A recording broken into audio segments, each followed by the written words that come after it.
¿no? Y detectar cuál fue el inicio realmente de esta sintomatología. Aquí te dice que 3 semanas, pero le puedes preguntar también por qué enfermedades tiene, si tiene alguna comorbilidad, si está tomando algún tratamiento, si está bajo terapia de alguna condición, etcétera.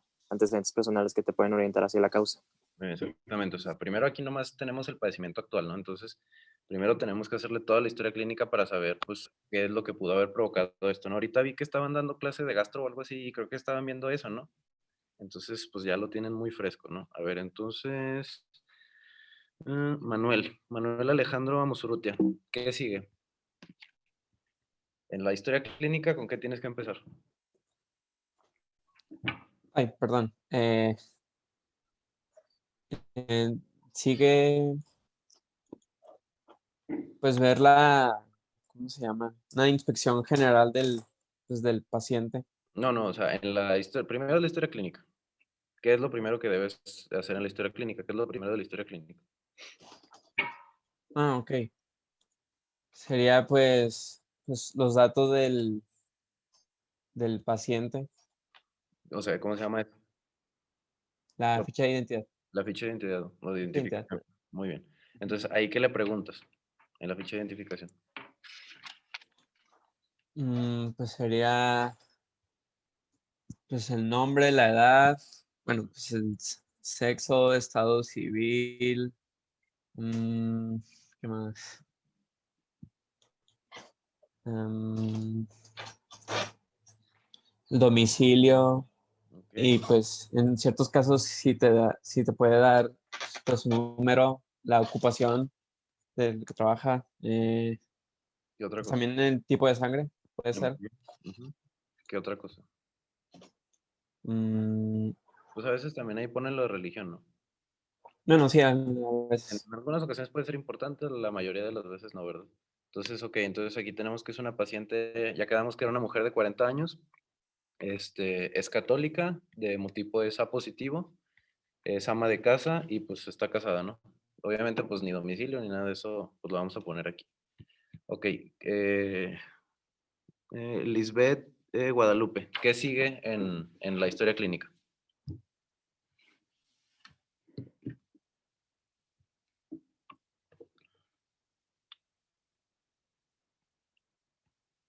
¿No está? Los que están aquí. A ver, es que no sé por qué no dice el nombre. A ver, ¿cómo que no dice el nombre?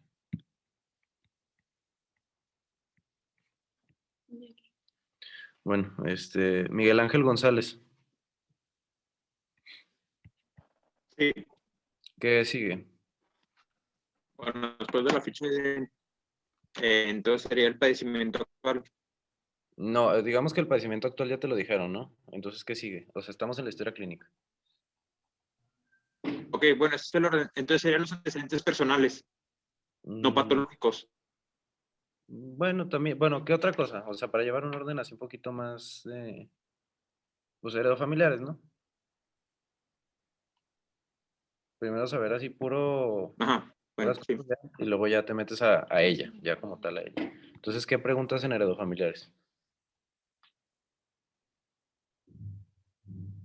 ¿Alguna patología pues, que haya sido de familiares, ya sea padres a abuelos, que nos interese, por ejemplo, poliposis, algún cáncer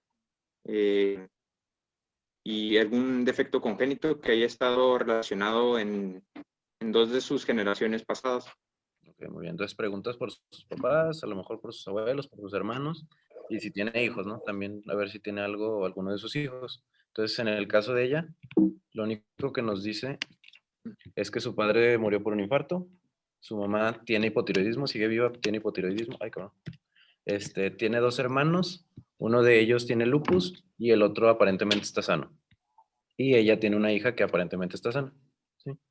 Otra cosa que siempre dice el doctor Muñiz que nunca preguntamos y que pues en ocasiones es relevante, pero muchas veces no, es si tiene pareja, pues la pareja si tiene alguna enfermedad, ¿no? Entonces también podría ser relevante. ¿Qué sigue después de los heredofamiliares tú mismo?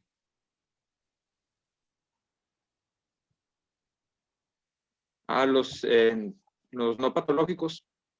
¿Ahí qué preguntarías? Los antecedentes personales no patológicos. Bueno, son cosas, o sea, qué actividad tiene, qué hábitos tiene, hábitos de la alimentación, de la higiene, de la defecación. Cosas, o sea, algo, Eso será a grandes rasgos. ¿qué otras cosas importantes? No sé si lo dijiste, a lo mejor se trabó, que si fuma, si toma, si se droga. Pues, fue lo que dijo, o costumbres que él haga cotidianamente. Ok, entonces, ella no fuma. Sí, lo que nos interesa es que si fuma, cuánto fuma, si toma, cuánto toma. Ok, entonces ella nos dice que no fuma y nunca ha fumado. Dice que toma en las reuniones algunos fines de semana, pero pues no es muy frecuente. No se droga con ninguna sustancia. Dice que realiza ejercicio 5 veces por semana y tiene una dieta balanceada para diabéticos. Entonces ahorita vamos a ver pues bien todo eso, ¿no? A ver. Ana Sofía Luna, ¿qué sigue? Pues ya seguimos al examen físico. ¿Segura? Estamos en la historia clínica, ¿no? Es que no vi que no habíamos hecho los antecedentes patológicos. Ok, entonces, ¿qué le preguntas en patológicos? Si ha tenido cirugías previas o si ha tenido, si tiene alguna enfermedad crónica, ¿Qué más? pues alguna enfermedad reciente, alergias, Ok, entonces enfermedades, alergias, cirugías, ya me dijiste, ¿qué más? traumatismo, ¿Qué otra cosa? si tiene algún medicamento controlado, bueno, crónico, pues.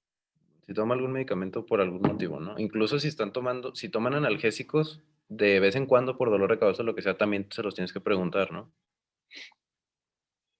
Y ahorita que vieron gastro, por ejemplo, o gastropatía por ahí, eso es algo bien común y muchas veces les preguntas si te dicen que no toman nada, pero la realidad es que toman medicamentos porque les duele la cabeza y pues por eso es, ¿no? Entonces tienes que preguntarles si toman medicamentos por algún motivo, cuántas veces se las han tomado. Ya dijiste enfermedades, alergias, cirugías, trauma. ¿Qué otra cosa te falta? Enfermedades de la infancia. También, muy bien. ¿Qué más? Creo que no nos falta una cosa. No se me ocurre lo que falte. Si le han hecho transfusiones, ¿no? Si ha recibido transfusiones. Entonces ella, alergias negadas, refiere que tiene diabetes mellitus de tipo 1, por eso la dieta balanceada para diabético, desde hace 20 años. Tiene hipotiroidismo desde hace 10 años y para esas dos cosas toma levotiroxina de 100 microgramos y se inyecta insulina glargina, ¿no? Quirúrgicos negados, traumáticos negados y transfusiones negadas. Entonces ahí ya tienen su padecimiento actual y tienen su historia clínica.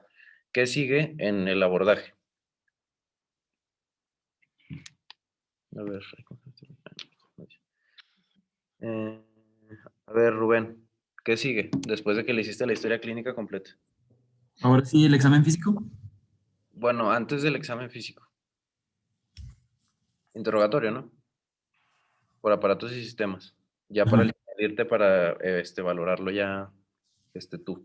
Entonces, en el interrogatorio, pues lo único que nos refiere es que, como nos dijo en el padecimiento actual, pues lleva 3 semanas con astenia y con adinamia, disnea de medianos esfuerzos, gastrointestinales, pues no nos ha referido como tal a algún síntoma, dice que de repente le duele el estómago, pero pues no lo considera algo importante. Neurológicos, pues ella dice que nada, y en el musculoesquelético, pues que está dinámica igual, ¿no? Entonces, pues es lo único que tiene, prácticamente lo mismo que vimos en el padecimiento actual. En la exploración física, en la cabeza, pues ya saben que se tienen que ir de cabeza a pies, entonces en la cabeza lo único que encontramos alterado es conjuntiva con palidez 2 cruces. A la auscultación encontramos un soplo sistólico sin otros ruidos agregados, pulmonar normal, abdomen normal. Cuando valoramos las extremidades tienen fuerza 5 de 5, llenado capilar de 3 segundos. Le realizamos un examen neurológico por lo que nos dice de su marcha. Le encontramos un romper positivo y cuando le evaluamos la sensibilidad, al evaluar la sensibilidad vibratoria, la encontramos alterada. Dice que no siente muy bien cuando le hacemos la prueba con el diapasón. ¿Sí? ¿Alguien se quedó con alguna duda de esto? ¿Del interrogatorio o de la exploración física? Bueno, No. a ver, entonces... ay, cabrón, se fue esto. A ver... El 10. a ver, el 10. A ver, Roberto Loera, ¿qué estudio debes solicitar a continuación? Ya tienes todos los datos de tu paciente. ¿Qué sigue? Pues lo pedir una biometría hemática química sanguínea de Ok. base. Ok, a ver. Aquí está la BH, ¿no? Entonces tiene una hemoglobina de 9.4, hematocrito 29%, volumen corpuscular 118, hemoglobina corpuscular de 34, concentración de hemoglobina corpuscular 36, leucos 4500, neutros 40%, linfocitos 30, los demás pues X, y plaquetas 145. Entonces, ¿cómo interpretarías esta biometría? La mujer tiene la hemoglobina baja, está anémica. El volumen está alto, entonces es una anemia macrocítica. La hemoglobina está un poquito alto, ¿no? También. Bueno, está normal, pero bueno, sí, normal también. Entonces sería una anemia macrocítica normocrómica. Los leucos están normales. Los neutrófilos también están normales. Y las plaquetas están un poquito bajas. Ok, entonces está, en general, bueno, también los leucos están en más o menos en un límite inferior de normalidad, ¿no? Casi llegando, ¿no? Entonces, está casi todo bajo, más o menos bajo. A ver, El 5. el 5. A ver, Elizabeth Domínguez, ¿qué sigue? ¿Qué esperas encontrar en el frotis? Con esa biometría, con esos datos en la exploración y en la historia clínica, ¿qué esperas encontrar en un frotis? Elizabeth Domínguez Márquez. Hipocromia o ¿Qué más? pues neutrófilos muy segmentados. Ok, que es muy segmentados. Pues así como O sea, ¿cuál es el número de segmentos normales en un neutrófilo? pues, o sea, con muchos núcleos, o sea, van a estar así como O sea, pues es que un neutrófilo normalmente tiene muchos núcleos, ¿no? Pero ¿cuánto es lo normal de núcleos que tenga? tres, lo normal son tres. Mm, Pues pueden ser un poquito más, ¿no? Ujú. ¿Hasta cuántos pueden ser que se considere normal? 5. Ok, sí. Entonces, más de 5 núcleos, pues ya podríamos decir que está hipersegmentado, ¿no? ¿Qué otra cosa?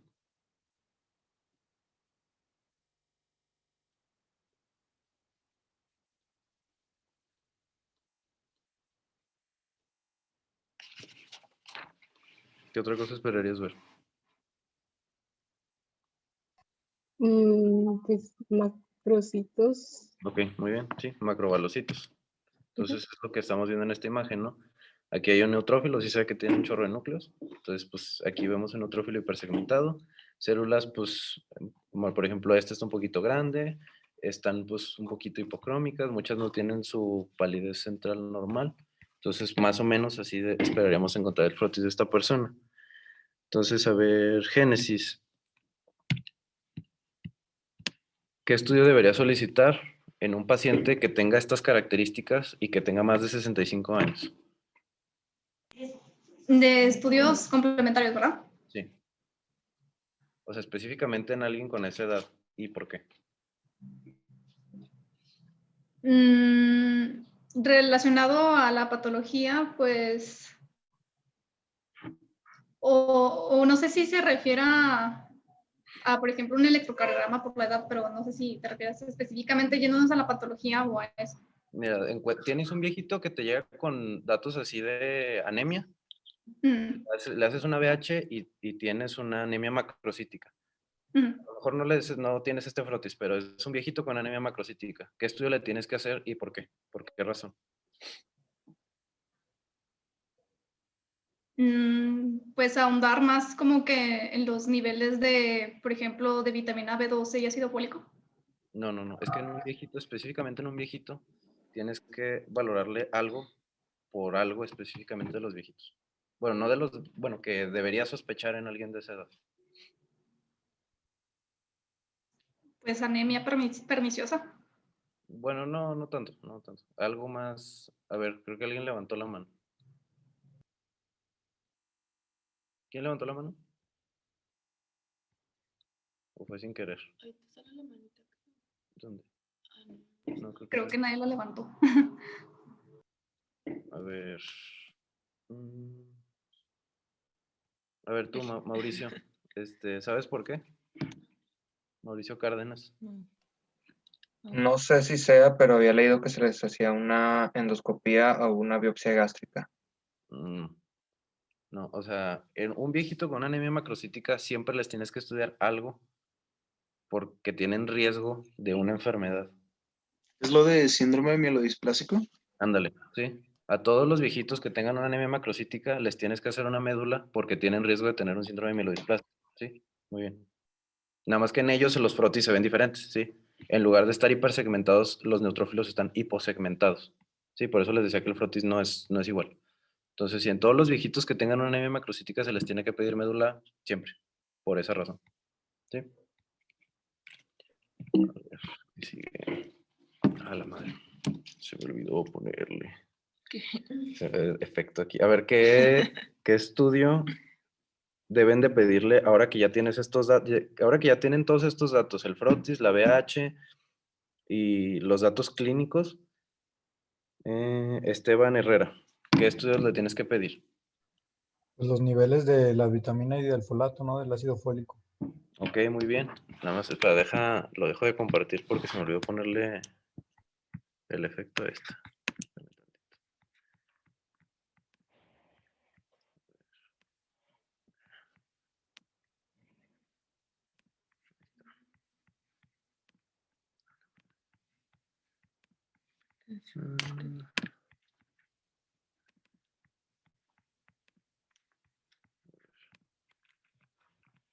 Ok, tienes esos niveles de B12 y esos niveles de B9. ¿Qué te dice eso? Pues están normales, ¿no? Porque lo normal es de 100 a 200, creo. Y cobramos para la cobalima y el folato es de 3 a 5. Ok, entonces, ¿qué le tienes que pedir ahora?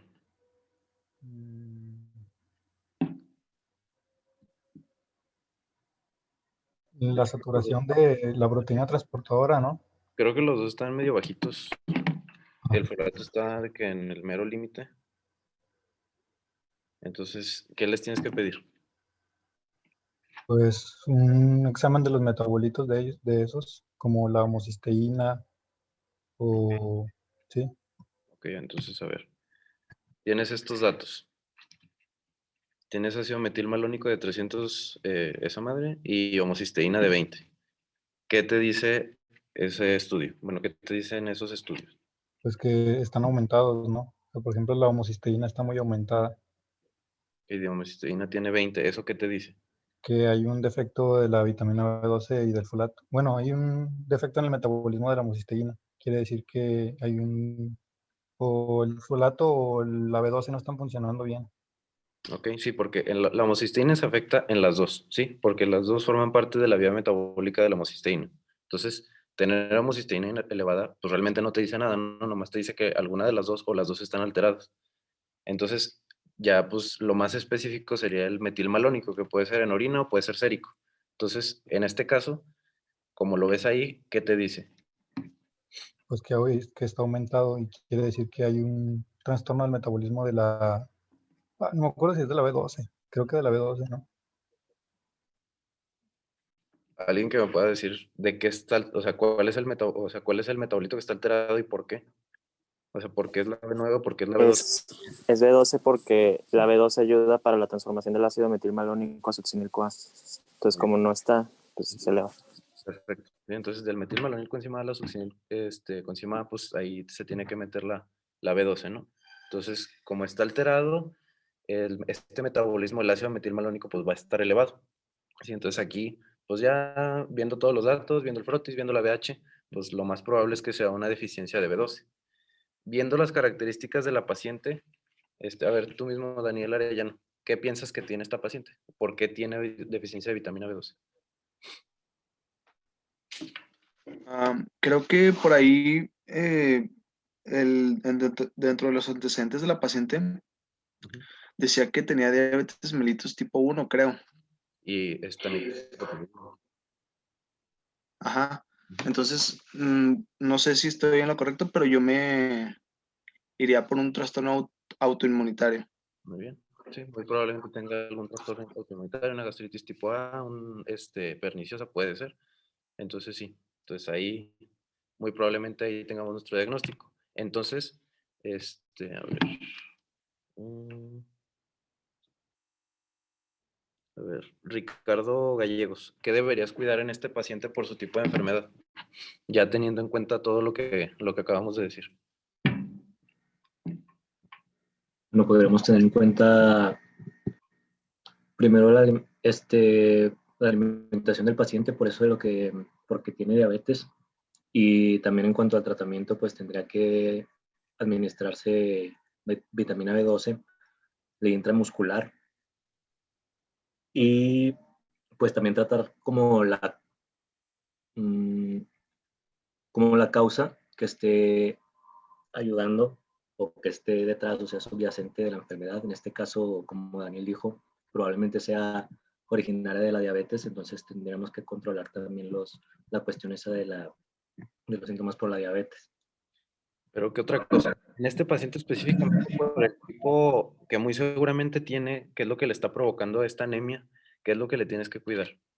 Si es un trastorno inflamatorio crónico, ¿qué tienes que cuidarle a este paciente?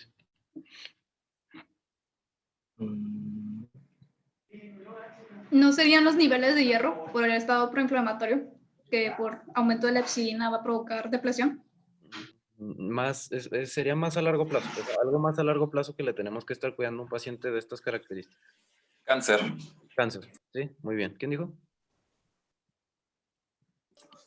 Jackie. No, ok. Entonces, en estos pacientes, pues hay que tener cuidado con el cáncer, ¿sí? Puede ser un maltoma, puede ser, pues bueno, en ocasiones, pues carcinoma, pero pues más que nada un maltoma, ¿no? Por la característica de este paciente. Y pues como dijo ahorita su compañero, estos pacientes se tienen que suplementar con B12 parenteral, porque si les estás dando vía oral, pues nunca la van a absorber. Si no tienen factor intrínseco, nunca la van a absorber.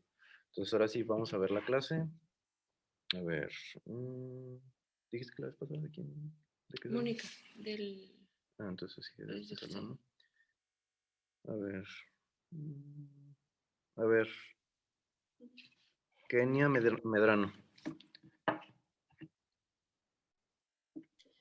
Sí, voy.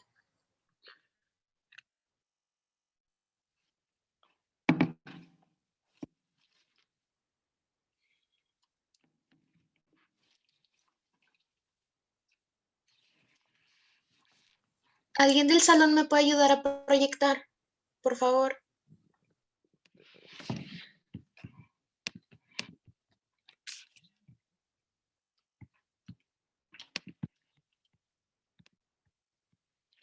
Yo tengo una duda. ¿Qué pasó? ¿El riesgo de cáncer es por el defecto en la síntesis del ADN o por qué? No, pues en enfermedades que pueden llegar a atrofiar la mucosa o que sean estados crónicos de inflamación, tienes que cuidar siempre ese tipo de cosas. Por ejemplo, la enfermedad celíaca en el intestino, por ser un ataque constante de células inflamatorias en la mucosa, puede provocar también un linfoma, que es lo mismo que el maltoma, ¿no? El linfoma intestinal aquí sería también un tipo de un maltoma, que es como un tipo de linfoma gástrico, ¿no? Igual, por ejemplo, en el caso del Helicobacter pylori, también puede provocar lo mismo, un maltoma, por lo mismo, ¿sí? Sí, gracias.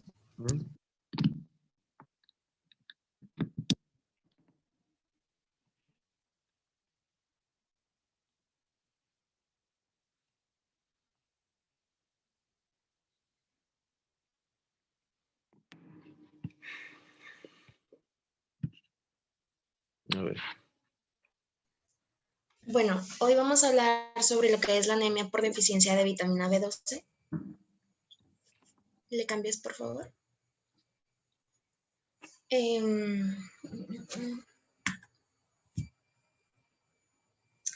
Bueno, en sí, en cuanto a las causas de vitamina B12, van a ser principalmente debido a un aporte insuficiente.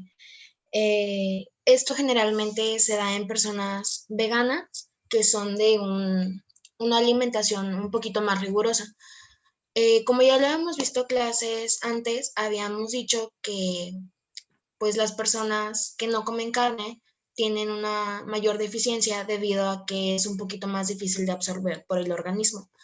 En cuanto a los bebés en periodo de lactancia y las madres, también van a tener una deficiencia de vitamina B12 debido al mayor requerimiento que les va a pedir su cuerpo.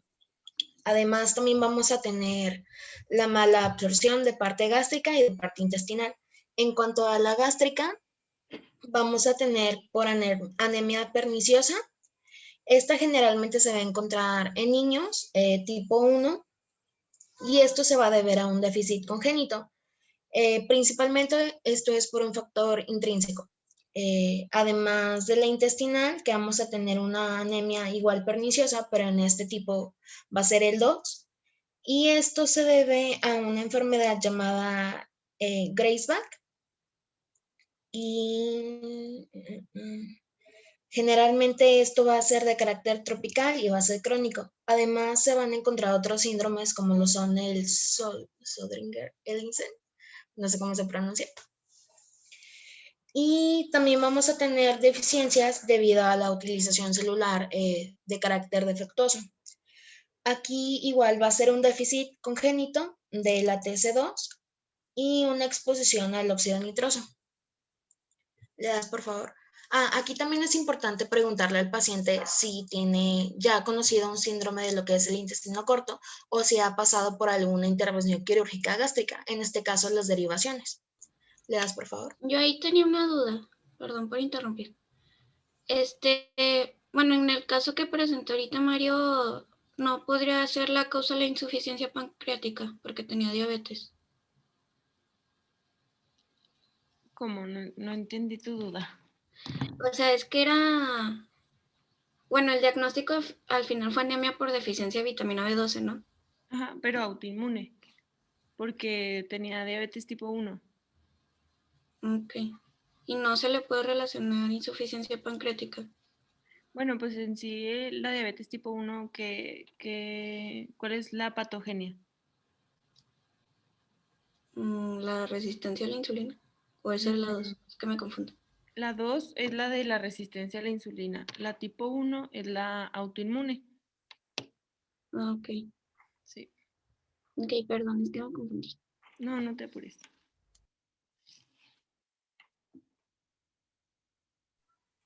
¿Le puedes cambiar, Max, porfa? Oye, Kenia, no me di cuenta y empecé en las de anemia por vitamina B12. ¿Quieres que le siga ahí o me regreso a pues, la introducción? Es que no me di cuenta. Una disculpa. Pues si quieres, no sé qué digan los del CESAM, pero pues le puedes seguir de ahí. Bueno. A ver, pon la primera, a ver qué viene. Sí. Es la de aquí la introducción. Ok, a ver, dale una más. Sí, si quieres ahí empiézale. Bueno, en cuanto a la etiopatogenia, principalmente la B12 va a tener una función enzimática. Puede ser isomerilización de lo que es la metilmalonil o la merilización de la hemociteína. Aquí van a presentar un déficit de lo que son los trastornos característicos más básicos. Lo que es la falta de conversión a sucil-CoA. También puede no haber síntesis de la tetrahidrofolatos. y puede haber una deficiencia prolongada causando un defecto en la conversión de homocisteína a metionina. También vamos a tener lo que son los trastornos neurológicos y aquí se va a expresar a manera de desmielinización. ¿Le das, por favor?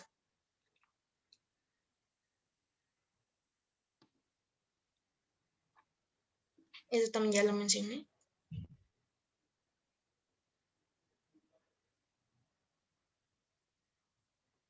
¿Le das otra? Ok. Sí. Tú me dices. Ahí. Vamos a tener que la única fuente extrínseca de lo que es la vitamina B12 van a ser los productos de origen animal. Es por esto que hacemos mucho hincapié en las personas vegetarianas, ya que van a tener un déficit de lo que es la B12.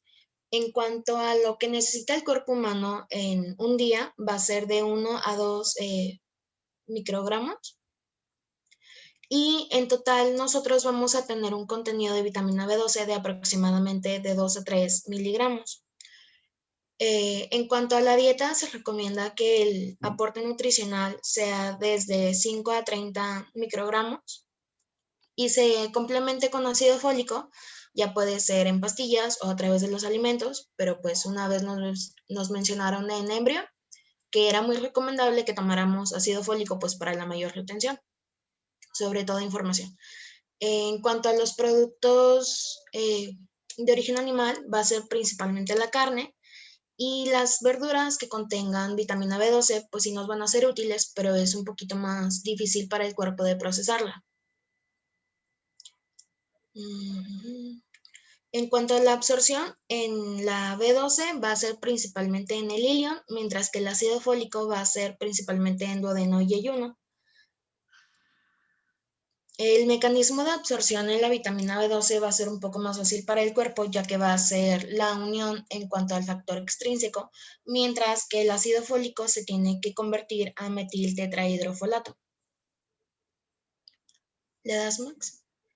De eso es importante que se vayan a acordar de cuánto duran los depósitos corporales de cada uno, que la vitamina B12 duran de 2 a 4 años, o sea, tenemos más depósitos y de ácido fólico nada más duran 3 meses. También lo que siempre preguntan es el lugar de absorción. La vitamina B12 se absorbe en ilion y el ácido fólico en duodeno y yeyuno. Eso también es importante. Y también, sí, de dónde adquirimos la vitamina B12 son de productos animales y el ácido fólico viene más que nada de las verduras de hoja verde, de las espinacas, de lechuga y así. Y ya, si quieres, dale. En cuanto a la absorción intestinal, va a ser un factor intrínseco que va a ser el de Castle. Y una vez cuando los alimentos ya pasan al estómago, la vitamina B12 se va a liberar de estos alimentos gracias al ácido gástrico y a la pepsina sobre todo. Ya cuando esto se haya liberado, se va a ligar a la aptocorina o proteína R y esto se va a desligar esta unión y va a hacer que se fije la vitamina B12 al F1, me parece. Al factor intrínseco. Perdón, factor intrínseco.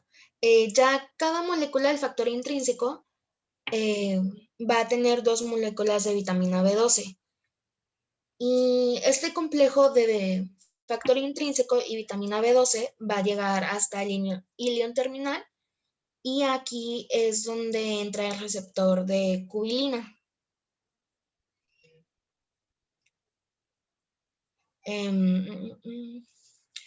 Ya cuando entra este factor, se va a liberar lo que es la vitamina B12 para posteriormente ser absorbida y liberada a la circulación sanguínea.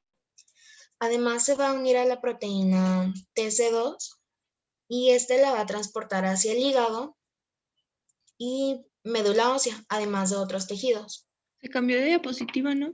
Sí, se cambió. Sí. Cuando estén presentando algo así de que un esquema, por ejemplo, con lo del factor intrínseco y así, trátense de aprender lo que viene como... ¿Cómo se llama? ¿Acá? No, o sea, lo que viene así... ¿En los cuadritos? No, de que factor intrínseco, por ejemplo, ahorita que dijiste F1, o sea, sí es importante que le pongan atención a lo que están diciendo. Por ejemplo, también ahorita, no sé dónde viene lo de TC2, pero es transcobalamina. Y es mucho más fácil si se lo aprenden, pues, completo el nombre. O no que se lo tengan que aprender así macheteado, pero sepan qué es, o sea, para que como que sea más fácil explicar la fisiopatología, sobre todo en esos esquemas que son así de fisiopata que de por sí son difíciles, pues también si mencionamos así nada más, pues no nos va a quedar muy claro, entonces nada más así.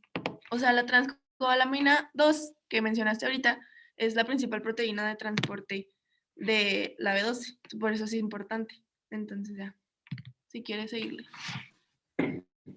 Listo, ¿le cambias, Max, por favor? Bueno, ya vamos a pasar a lo que es la deficiencia de folatos. Bueno, en cuanto a los folatos, los alimentos en los que más van a tener pues, contenido de vitamina B9 van a ser verduras de hoja verde, el aguacate, el brócoli, la avena también va a tener una cantidad importante, espárragos y ciertas semillas, como lo son la semilla de girasol. En sí, el ácido fólico que se va a encontrar en todos estos alimentos se encuentra en forma de poliglutamatos. Estos posteriormente son hidrolizados a monoglutamatos, principalmente en el intestino delgado, para que de esta forma puedan ser absorbidos por el cuerpo.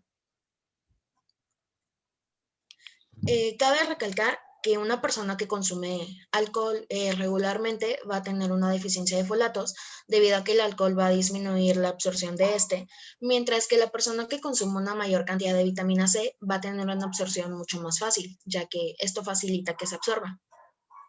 ¿Le das, Max, por favor? Sí, acuérdense que el alcohol es una causa muy frecuente de macrocitosis. También eso es importante.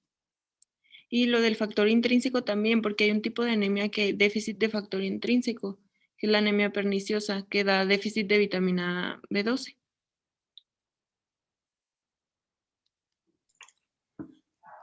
Como comentario adicional, además de los alimentos que ya les mencioné, nueces, hígado, judías, entre otros vegetales, van a ser también muy ricos en folatos. Dale, por favor. Bueno, en sí van a funcionar como coenzimas activas en lo que son los procesos metabólicos. Principalmente la histidina va a convertirse a ácido urocíanico y luego a ácido formiminoglutámico, y este va a pasarse ya como ácido glutámico, perdón. No, espera. Ya cuando este se transforma a ácido glutámico, este ya puede ser eliminado a través de la orina. Ahora sí. En cuanto a la metilación de la homocisteína metionina, pues va a ser un proceso un poquito complejo, que es el que se muestra en el esquema, y va a necesitar principalmente lo que es la metionina sintetasa, ya que este tiene una relación metabólica con lo que es la vitamina B12 y los folatos.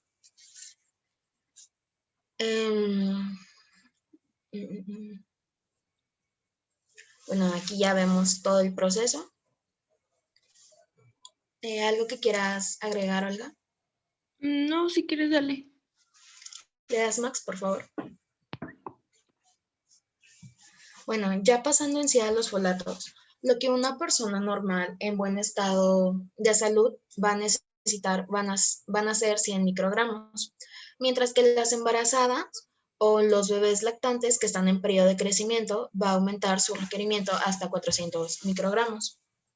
Y pues aquí está la tablita de donde los podemos encontrar, que ya la vimos, y donde se absorben, que es lo más importante. Se Eso van a es una- absorber, acuérdense, en duodeno y ayuno. A todas las embarazadas se les da suplemento de ácido fólico. ¿En qué trimestre principalmente? Pues el primer trimestre es el más importante, pero es necesario que sigan todo el embarazo. Tomando, ajá. Son 400 microgramos. En cuanto al diagnóstico de la anemia megaloblástica, pues ya lo mencionamos, van a ser estudios muy importantes, como lo son los hemogramas, el frote sanguíneo y estudios en lo que es la médula ósea. Es importante el diagnóstico ante la sospecha de anemia, sobre todo por el tamaño de los eritrocitos y la presencia de granulocitos hipersegmentados, como ya lo vimos en las imágenes que nos puso Mario. En cuanto a la médula ósea, no es necesario en sí el estudio para el diagnóstico, pero es muy importante tomarse en cuenta para hiperplasia entroide. Y ya lo mencionó que este es un estudio que se hace principalmente en adultos mayores. ¿Le das, por favor?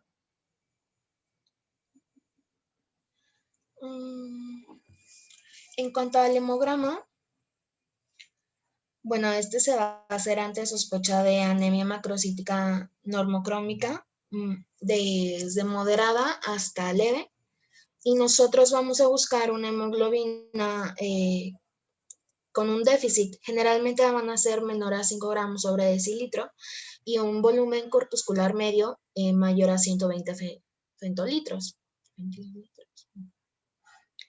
O sea, no normalmente llegan hasta 5. Es como, pueden llegar a 5, pero casi siempre son 10, 9. O sea, no que siempre sean menos de 5. Ah, ok. Bueno, aquí va a haber una asociación. Ay, no. En cuanto al hematocrito, va a estar normal. Va a haber una leucopenia moderada, va a haber trombopenia de carácter discreto, o sea, puede estar ahí alterados los números, pero pues muy leve. También la trombopenia va a ser así un desbalance leve. Va a haber déficit profundos, sobre todo va a presentar pancitopenia de carácter grave y va a haber un índice de reticulocitos disminuidos o normal. Nada más hay que tomar en cuenta eso. ¿Le das, por favor, Max? En el examen de frote sanguíneo, ya lo mencionó nuestra compañera Eli, va a haber macrocitos ovales de carácter normocrómico. También va a haber neutrófilos que van a estar hipersegmentados. Va a haber hematíes también que van a estar segmentados y va a haber una segmentación anómala sobre todo de monocitos y eosinófilos. Además de que va a haber anisocitosis plaquetaria. En cuanto al índice, pues ya se los mencioné. Y otros datos, va a haber un aumento discreto sobre todo en lo que es la bilirrubina, la ferritina y el hierro. Y en cuanto a la LDH, va a haber una elevación pues muy marcada dentro de lo que es esta anemia. ¿Le das, por favor?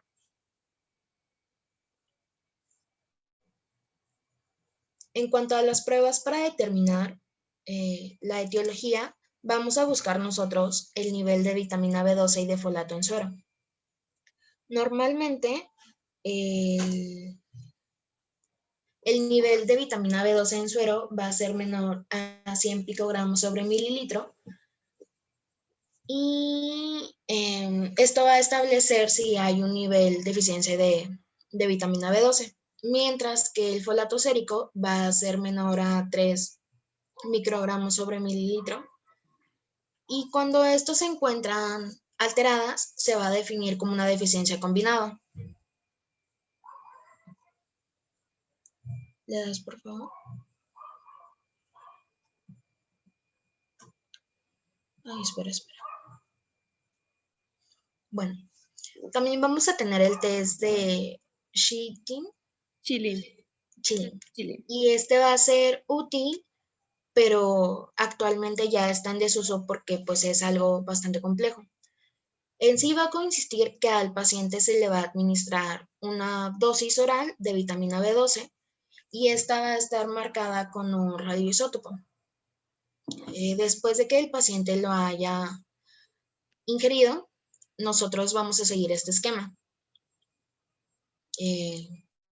La ingesta va a ser deficiente, sí o no, y a partir de aquí se va a medir la excreción de vitamina B12 con el radiomarcador en cuanto al porcentaje.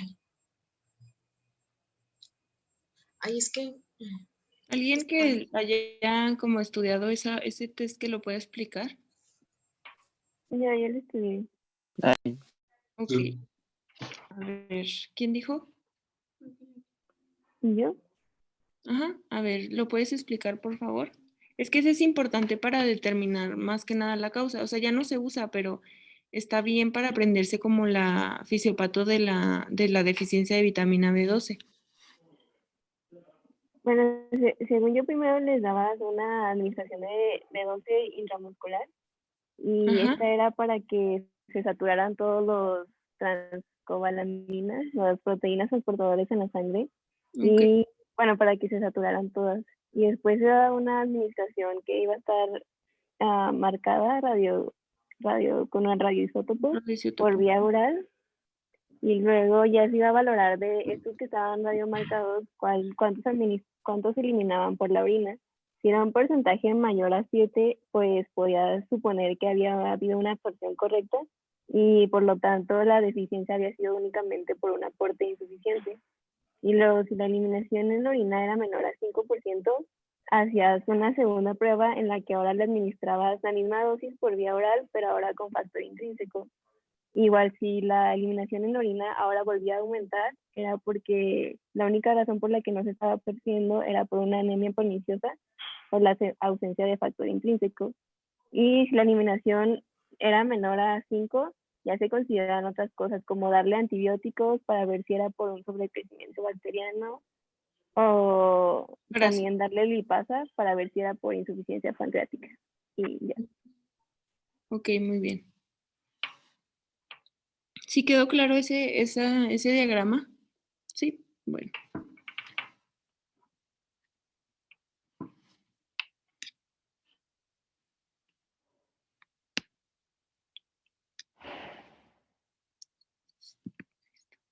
Bueno, ya nos vamos a pasar a lo que son los niveles de ácido metilmalónico y homocisteína, y estos se pueden ver afectados principalmente en lo que es la actividad enzimática. Suelen a bajar sus niveles. Cuando el déficit de B12 cursa con niveles de ácido metilmalónico y homocisteína ligeramente aumentados, es donde se ve esta actividad enzimática. Aquí no entra lo que son los efectos congénitos, porque pues eso es punto y aparte. ¿Le das, por favor?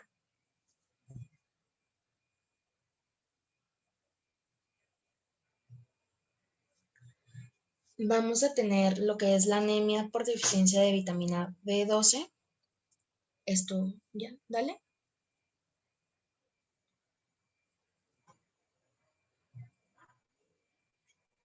Max. Esto es lo que ya le estaba comentando al principio, que se va a dar principalmente en vegetarianos estrictos. Y vamos a tener deficiencias en cuanto a la mala absorción desde gástrica hasta intestinal. Los más importantes son el síndrome de asa ciega, la anemia perniciosa infantil tipo 2, y en cuanto a la utilización celular defectuosa, las más importantes van a ser la homocistinuria y la exposición a óxido nitroso. ¿Le das? En cuanto a la anemia perniciosa, su definición como tal va a ser, es una gastritis de carácter autoinmune y esta va a determinar la destrucción de las células parietales gástricas y por consiguiente la ausencia de secreción de factor intrínseco para permitir unirse a la vitamina B12. La epidemiología va a ser mucho más frecuente en adultos mayores. ¿Le das, por favor? Y bueno, en sí esta va a ser la causa más frecuente de deficiencia de carácter más grave de vitamina B12 en el adulto.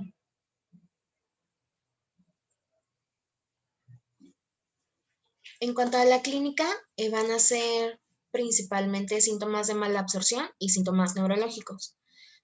Los síntomas neurológicos van a tener como una degeneración con el tiempo y van a ser principalmente parestesias simétricas, que también se le conoce como calcetín.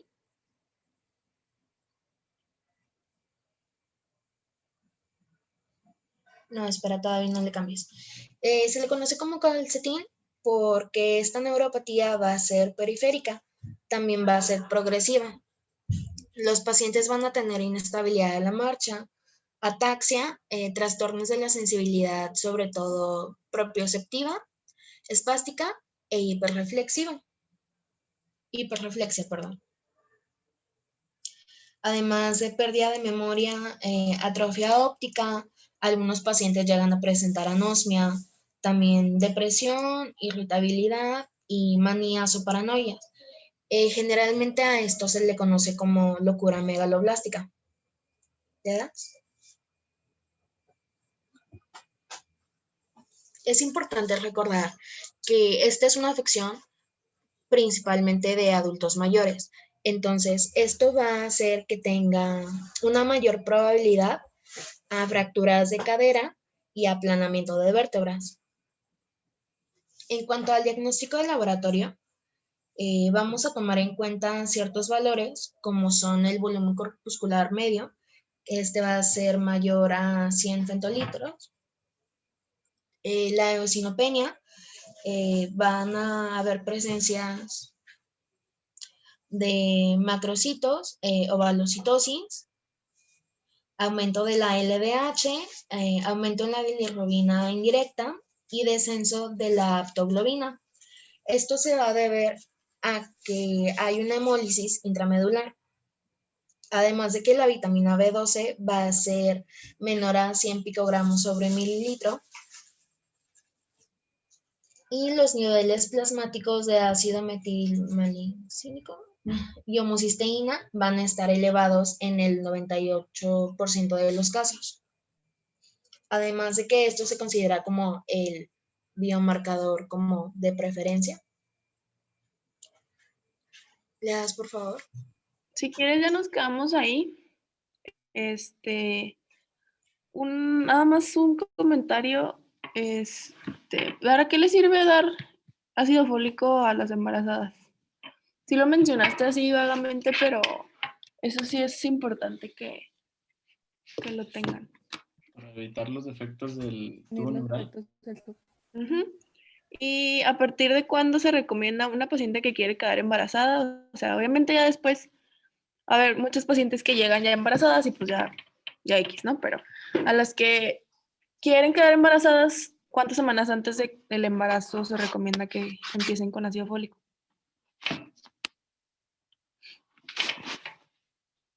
Son 4 semanas antes, 4 semanas o un mes. Y después, no se da durante todo el embarazo, se da durante 12 semanas del embarazo, que es el primer trimestre. Entonces, ya Olga les dijo la dosis, son 400 microgramos al día. Sin embargo, va a haber unas situaciones en las que se tiene que dar una dosis mayor de ácido fólico. ¿Alguien va a decir por qué darías más ácido fólico a una paciente que está embarazada? Cuando ya tuvo algún bebé, bueno, o feto, con antecedentes de defecto de tubo neural. Que ella lo haya tenido o que tenga antecedentes heredofamiliares.